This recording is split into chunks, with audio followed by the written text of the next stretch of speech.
India Legal presents Courts Roundup.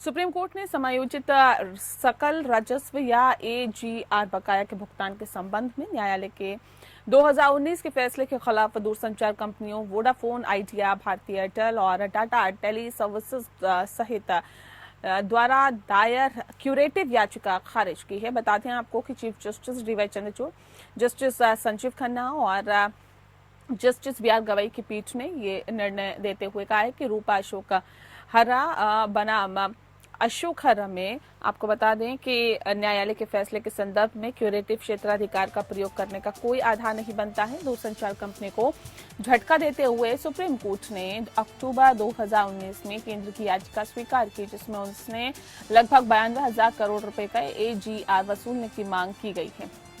Justice Arun Mishra की अध्यक्षता वाली 3 जजों की पीठ ने दूरसंचार विभाग द्वारा तैयार AGR की परिभाषा बरकरार रखी। दूरसंचार कंपनियों ने इस निर्णय के खिलाफ पुनः विचार याचिका दायर की, लेकिन जनवरी 2020 में उन्हें खारिज कर दिया गया। 1 सितंबर 2020 को सुप्रीम कोर्ट ने आदेश पारित किया, जिसमें दूरसंचार कंपनियों को 10 साल की अवधि में अपने AGR बकाया का भुगतान की आवश्यकता थी। ये स्पष्ट किया गया कि AGR बकाया की कोई पुनः मूल्यांकन नहीं होगा। किसी भी चूक के लिए ब्याज जुर्माना और अदालत की अवमानना के आरोप लगाए जाएंगे। 1 साल बाद न्यायालय ने AGR बकाया मांग में सुधार की मांग करने वाली याचिका खारिज की है, जिसमें दूरसंचार कंपनियों ने दावा किया है कि गणना में कई त्रुटियां थी और इस साल जुलाई में क्यूरेटिव याचिकाओं की तत्काल लिस्टिंग की मांग की गई है, जबकि CJI चंद्रचूड़ ने आश्वासन दिया है कि लिस्टिंग पर फैसला जल्द ही लिया जाएगा। वोडाफोन की ओर से पेश हुए सीनियर एडवोकेट हरीश साल्वे ने कहा है कि कंपनी अपने बकाये का भुगतान करने के लिए ऋण निधि जुटाने की कोशिश कर रही है, लेकिन संभावित ऋणदाताओं को कंपनी की सटीक देनदारी पर स्पष्टता की आवश्यकता है।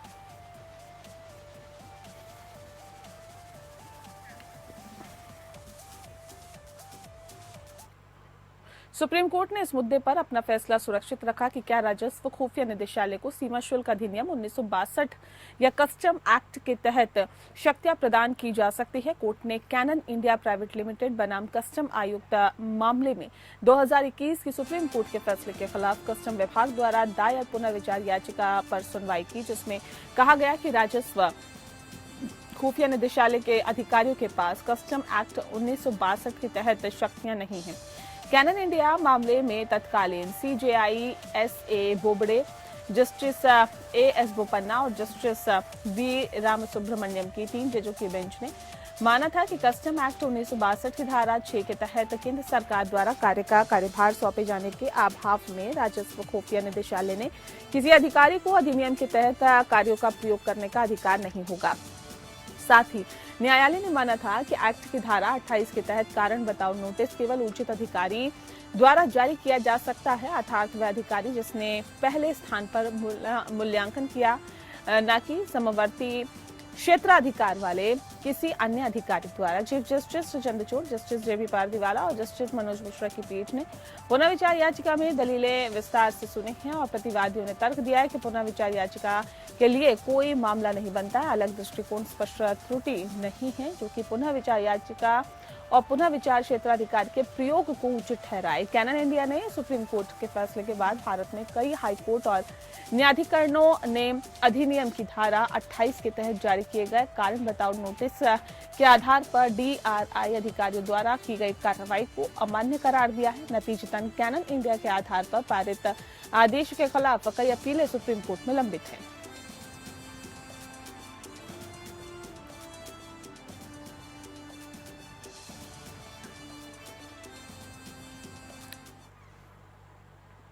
सुप्रीम कोर्ट ने NDPS एक्ट के तहत मामले में अग्रिम जमानत दिए जाने पर आश्चर्य व्यक्त किया है। पश्चिम बंगाल राज्य ने कहा है कि पश्चिम बंगाल राज्य से कहा गया है कि वह आरोपी को की दी गई अग्रिम जमानत रद्द करने के लिए आवेदन दायर करने पर विचार करे।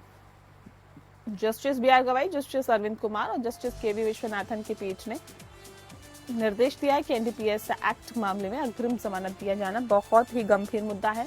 इसीलिए हम राज्य को निर्देश देते हैं कि वह इस बात पर विचार करे कि क्या वह आरोपी को दी गई अग्रिम जमानत को रद्द करने के लिए आवेदन का प्रस्ताव रखता है। अधिवक्ता अभिजीत सेन गुप्ता ने जमानत पाने वाले सह आरोपियों के साथ समानता के आधार पर आरोपियों के लिए जमानत मांगी है।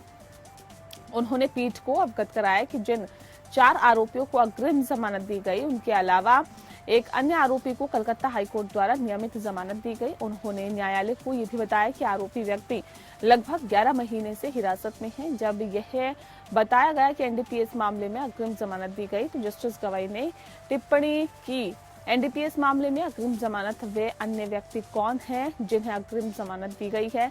एनडीपीएस मामले में अग्रिम जमानत दिए जाने की बात अनसुनी है और इस मामले में स्कूटी में आरोपी व्यक्ति के कब्जे से कथित रूप से मादक पदार्थ पाए गए। उसने अपने बयान में अन्य सह आरोपियों का नाम लिया है जिन्हें अग्रिम जमानत दी गई।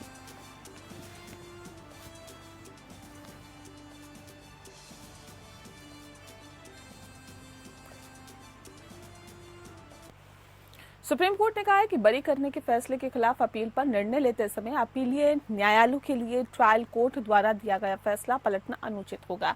न्यायालय ने कहा है कि ट्रायल कोर्ट का फैसला पलटते समय अपीलीय न्यायालय द्वारा स्पष्ट निष्कर्ष दर्ज कराया जाना चाहिए। जस्टिस संजय कुमार और जस्टिस अरविंद कुमार की पीठ ने कहा है कि राजेंद्र प्रसाद बनाम बिहार राज्य में इस न्यायालय की 3 जजों की पीठ ने बताया है कि बरी करने के फैसले के खिलाफ अपील में हाई कोर्ट के लिए यह आवश्यक होगा कि वह अभियुक्त के दोष के विपरीत निष्कर्ष पर पहुंचने में सक्षम होने के लिए ट्रायल कोर्ट के कारणों को खारिज करने के लिए रिकॉर्ड से स्पष्ट रूप से ठोस और वजनदार आधारों को इंगित करे। और ये भी देखा गया है कि बरी किए जाने के खिलाफ अपील में हाईकोर्ट के लिए गवाहों की विश्वसनीयता के बारे में विपरीत दृष्टिकोण अपनाना कानूनी रूप से पर्याप्त नहीं होगा। ये बिल्कुल जरूरी है कि हाईकोर्ट ये स्पष्ट रूप से पाए कि ट्रायल कोर्ट के लिए उनकी गवाही खारिज करना लगभग असंभव है और इसे आपराधिक न्याय के न्यायशास्त्रीय पहलू के सार के रूप में पहचाना गया है।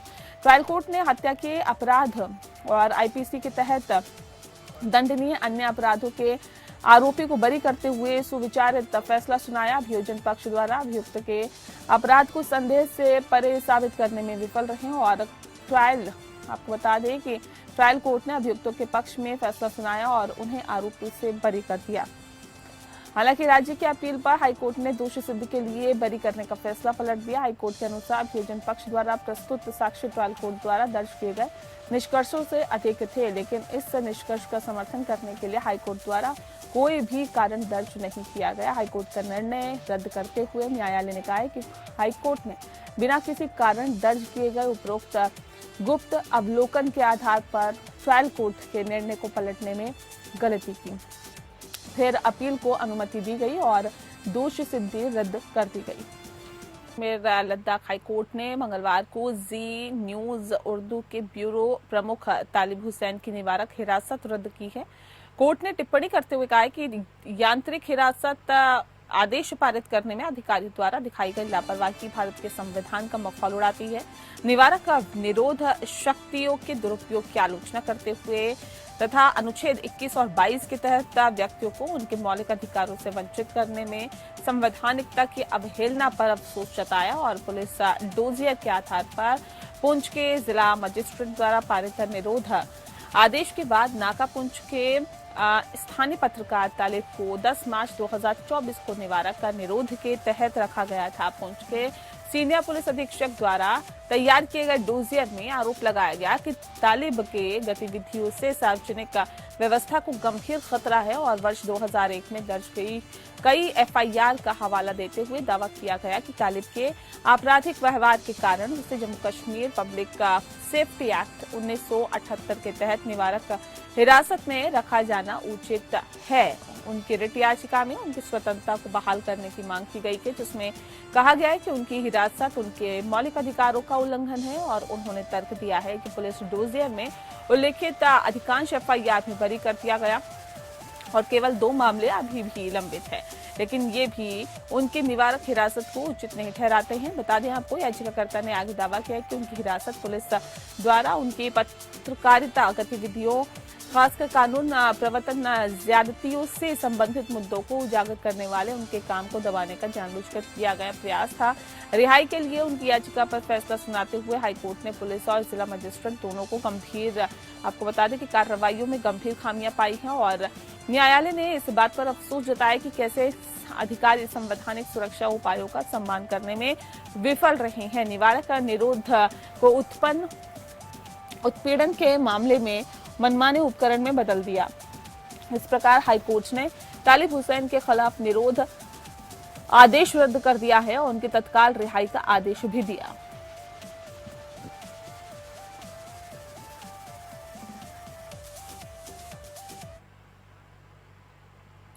कंगना रनौत की फिल्म इमरजेंसी के सह निर्माता जी एंटरटेनमेंट ने बॉम्बे हाई कोर्ट को बताया है कि केंद्रीय फिल्म प्रमाणन बोर्ड या CBFC द्वारा फिल्म के लिए सेंसर मंजूरी में देरी की जा रही है, क्योंकि सत्तारूढ़ भारतीय जनता पार्टी को संदेह है कि फिल्म हरियाणा में आगामी विधानसभा चुनावों में पार्टी की संभावनाओं को प्रभावित कर सकती है।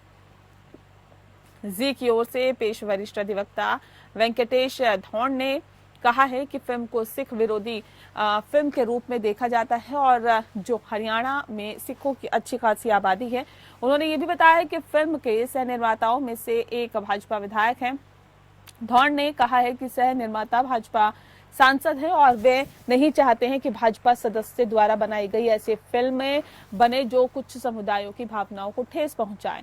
न्यायालय ने पूछा कि जैसा कि आपने कहा है कि फिल्म को सिख विरोधी फिल्म के रूप में देखा जा रहा है और इसे हरियाणा में चुनाव से पहले रिलीज किया गया और फिर सिख कहेंगे कि देखो आपने फिल्म रिलीज कर दी और हम आपको अपना वोट नहीं देंगे, लेकिन इसका हरियाणा पर क्या असर होगा। इसके बाद धौड़ ने कहा कि हरियाणा में भी सिखों की अच्छी खासी आबादी है और भाजपा के नेतृत्व वाली केंद्र सरकार नहीं चाहती है कि चुनाव से पहले सिखों की भावनाओं को ठेस पहुंचाने वाली फिल्म रिलीज हो।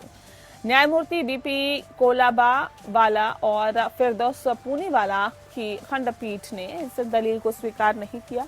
हालांकि खंडपीठ ने विवादास्पद फिल्म की रिलीज पर निर्णय लेने में CBFC द्वारा की गई देरी पर कड़ी आपत्ति जताई है। न्यायालय ने कहा है कि CBFC को फिल्म को प्रमाणित करते समय कानून और व्यवस्था के निहितार्थों की जांच या चिंता करने की आवश्यकता नहीं है और फिल्म को डॉक्यूमेंट्री के समान तरीके से नहीं देखा जाना चाहिए। ये रचनात्मक स्वतंत्रता पर अंकुश लगाता है और CBFC की ओर से पेश हुए वरिष्ठ वकील अभिनव चंद्रचूड़ ने न्यायालय को बताया कि सेंसर बोर्ड फिल्म के खिलाफ प्राप्त अभ्यावेदन और आपत्तियों की समीक्षा कर रहा है और अपनी याचिका में जी स्टूडियो ने कहा है कि हालांकि उन्हें 29 अगस्त को फिल्म के प्रमाणन के बारे में सूचित किया गया था, लेकिन CBFC प्रमाण पत्र की भौतिक प्रति प्रदान करने में विफल रहा।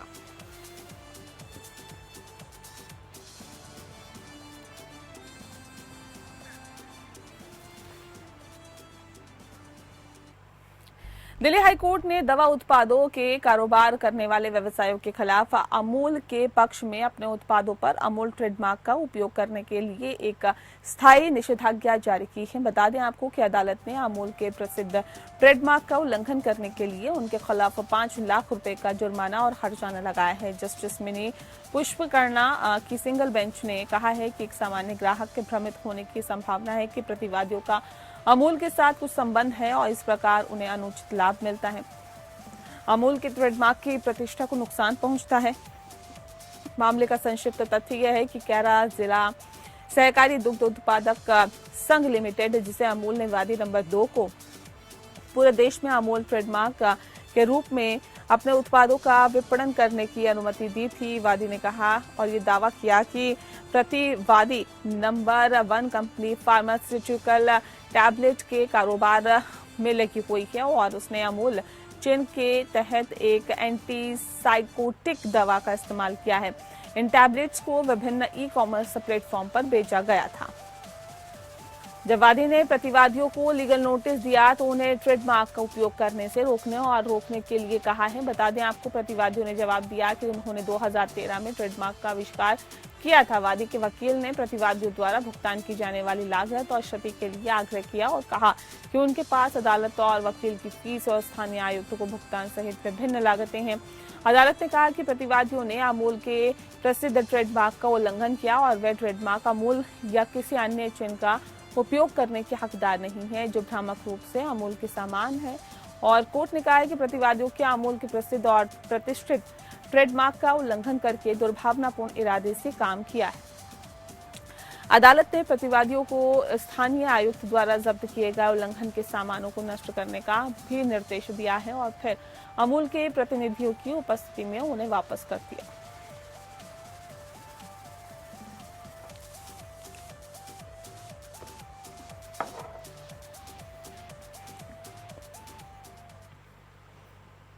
इलाहाबाद हाई कोर्ट ने हफीज खान नामक एक व्यक्ति को बरी कर दिया है जिसे मार्च 2019 में एक महिला की हत्या के मामले में सत्र न्यायालय द्वारा दोषी ठहराया गया था।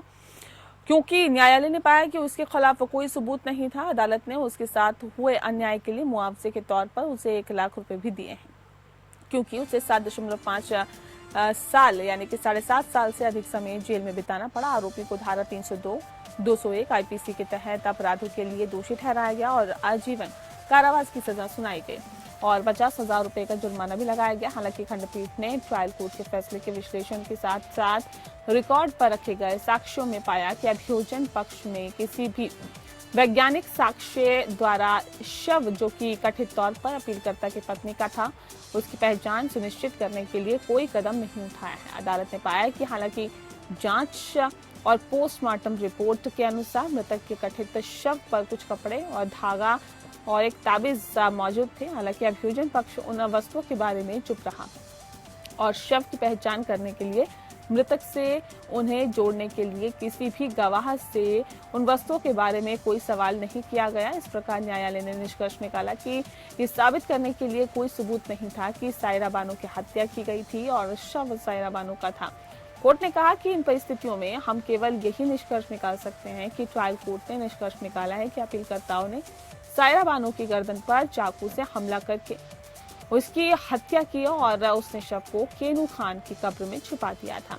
जबकि इस निष्कर्ष का समर्थन करने के लिए कोई सबूत नहीं है और इसीलिए निष्कर्ष गलत है। इसीलिए अदालत ने कहा है कि स्थापित नहीं किया जा सकता कि हथियार पर खून वास्तव में मृतक का था और चाकू को अपराध से जोड़ने वाला कोई सबूत नहीं था, जिससे कि ट्रायल कोर्ट का निष्कर्ष निराधार हो गया। डिवीजन बेंच ने यह भी कहा कि ट्रायल कोर्ट ने ये निष्कर्ष निकालने के लिए सुप्रीम कोर्ट के कुछ फैसलों पर भरोसा किया था। अभियोजन पक्ष के गवाहों के मुकर जाने पर भी आरोपी को दोषी ठहराया जा सकता है और उसे दोषी ठहराया जा सकता है।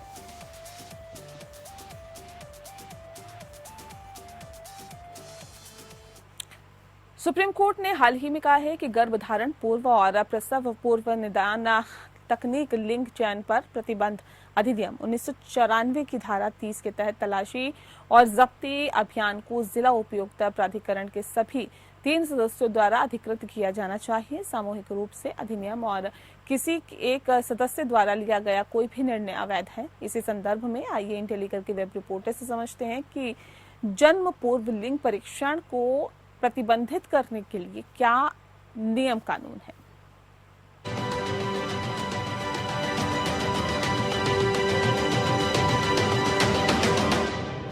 जस्टिस अभय ओका और जस्टिस अगस्टिन जॉर्ज मासी की बेंच ने एक डॉक्टर के खिलाफ दायर शिकायत और एफआईआर को खारिज कर दिया, जिस पर लिंग निर्धारण परीक्षण करने और medical termination of pregnancy MTP racket में भाग लेने का आरोप। खैर, जैसे कि आपको पता ही होगा, भारत में टेक्निक्स एक्ट 1994 के तहत जन्म पूर्व लिंग निर्धारण पर प्रतिबंध लगा दिया गया था। 2003 में प्री कंसेप्शन और prenatal diagnostic techniques act द्वारा कानून में संशोधन किया गया था, जिसे आमतौर पर PCPNDT एक्ट कहा जाता है, ताकि गर्भधारण से पहली लिंग सिलेक्शन की टेक्निक को अधिनियम के दायरे में लाया जा सके। आवश्यक रूप से उन प्रार्थनाओं पर प्रतिबंध लगा दिया गया है। चिकित्सक स्पर्म सॉर्टिंग एक ऐसी टेक्निक है जहां स्पर्म को उसके DNA पे आधार पर सेक्स डिटरमाइन करते हैं। ऐसी टेक्निक्स का यूज करते हुए कंसेप्शन से पहले बच्चे के सेक्स को प्रभावित करने का प्रयास करते हैं। सुप्रीम कोर्ट ने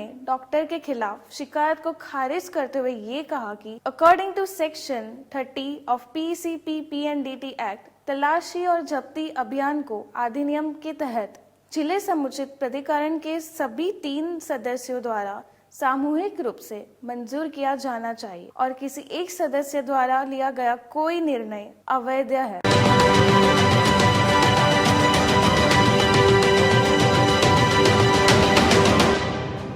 और चलिए इसी के साथ फिलहाल इस बुलेटिन में इतना ही। नमस्कार। India Legal presents Courts Roundup.